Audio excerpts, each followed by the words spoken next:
10 finger channel में आपका स्वागत है। आज हम कक्षा 8 की गणित का प्रश्नावली 8.3 का प्रश्न क्रमांक 1 का बी भाग हल करेंगे। इसको मैं आपको दो मेथड से बताने वाली हूँ। तो फर्स्ट मेथड से देखते हैं। इसमें हमें पी दिया है 18,000, 10%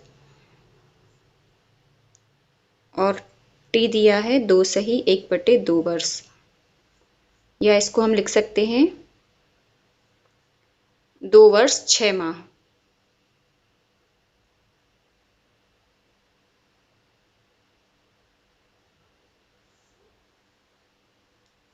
तो कंपाउंड इंटरेस्ट का फॉर्मूला होता है P1 + R/100 power of n। n क्या है यहाँ पर? वर्षों की संख्या। तो P हमें दिया है 18,000, R है यहाँ पर 10/100। अब यहाँ देखिए 2 वर्ष के लिए पहले निकालेंगे और फिर जो 2 वर्ष का करने के बाद हमें मिश्र धन मिलेगा उसके बाद हम 6 माह के लिए और निकालेंगे सिंपल इंटरेस्ट। ये CI हो जाएगा हमारा। इसको हम हल कर लेते हैं।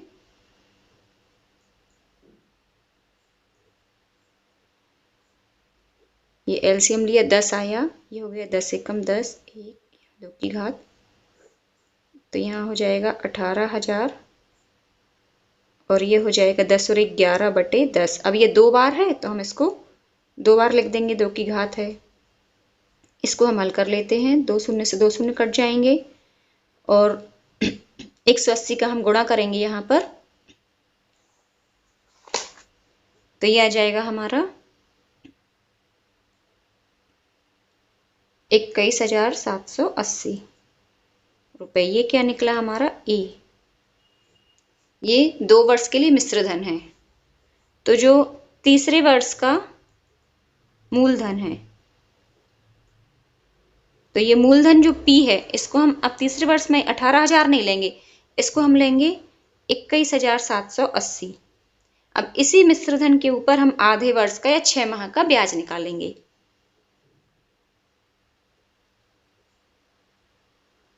और इसको हम सिंपल इंटरेस्ट के फॉर्मूले से निकाल सकते हैं। ये होता है PRT/100।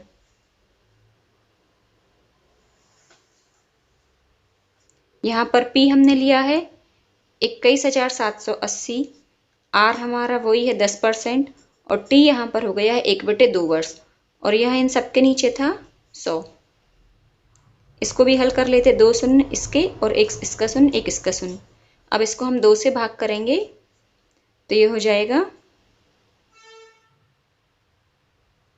1,089 रुपये। ये आधे वर्ष का ब्याज है।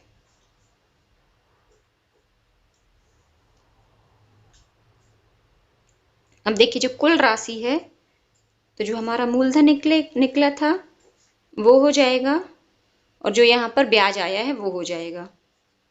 तो ये मूलधन, ये जो मिश्र धन निकला था 21,780, ये जो निकला था मिश्र धन ये हो जाएगा और ये वाली आधे वर्ष का ब्याज 1089 रुपये। तो इन दोनों को हम जोड़ेंगे तो यहाँ पर आ जाएगा 22,869 रुपये। ये आ गई कुल राशि। अब हमें कुल राशि तो नहीं बतानी, हमें बताना है CI अर्थात चक्रवृद्धि ब्याज। तो CI बराबर होता है A - P। A अर्थात मिश्र धन या कुल राशि और P - प्रिंसिपल मूलधन। तो ये 22,869 माइनस 18,000 जो हमें सबसे ऊपर मूलधन दिया था ना उसको लेंगे, ये वाले को लेंगे हम 18,000 को।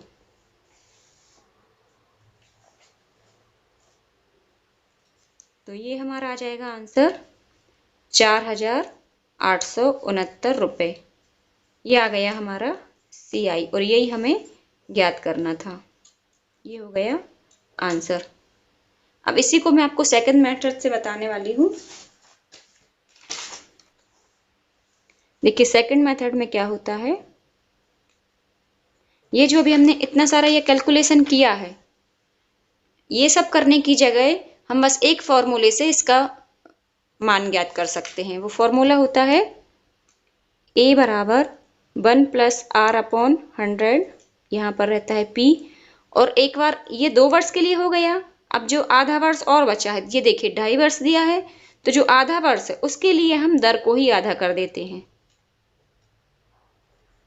अब आप बोलेंगे मैम आर का टी से क्या कनेक्शन है, तो आर का टी से कनेक्शन है जब तो दर को यदि हम आधा करेंगे तो आंसर बिल्कुल सेम टू सेम वही आएगा जो पहले आया है। मैं आपको करके दिखा रही हूँ।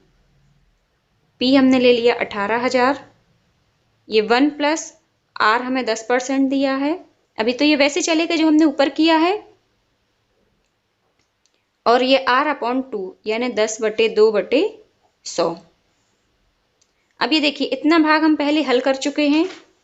यहाँ पर ये आया था 21,780, तो मैं यहाँ पर पूरा का पूरा लिख दे रही हूँ। अब ये जो इतना भाग बचा है इसके लिए हम हल कर लेते हैं, तो ये हो जाएगा 1 प्लस 5/100, तो हम हल कर लेते हैं 21,780, और ये हो जाएगा हमारा 5/100 अर्थात 1/20, 5 दूनी 10,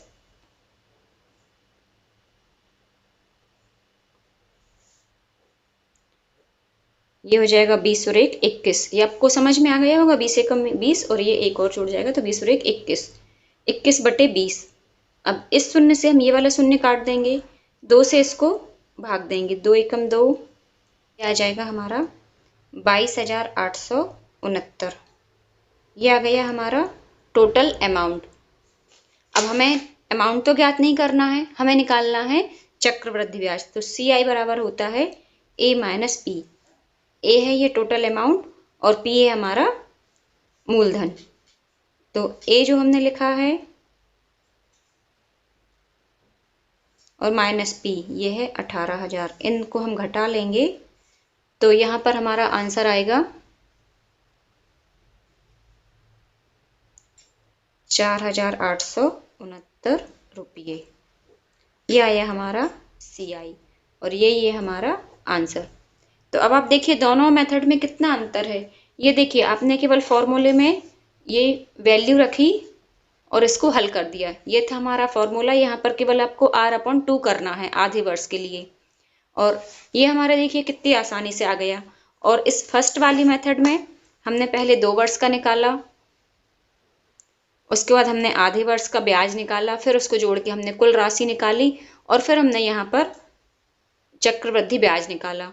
मुझे लगता है कि ये सेकंड मेथड ज़्यादा आसान है और आप लोगों को इसी मेथड से करना चाहिए। तो नेक्स्ट क्वेश्चन के लिए मैं सेकंड मेथड ही उपयोग करूंगी। फिर प्रश्न क्रमांक 1 इसी भाग के लिए मिलते हैं नेक्स्ट वीडियो में। तब तक के लिए पढ़ते रहिए, मस्त रहिए।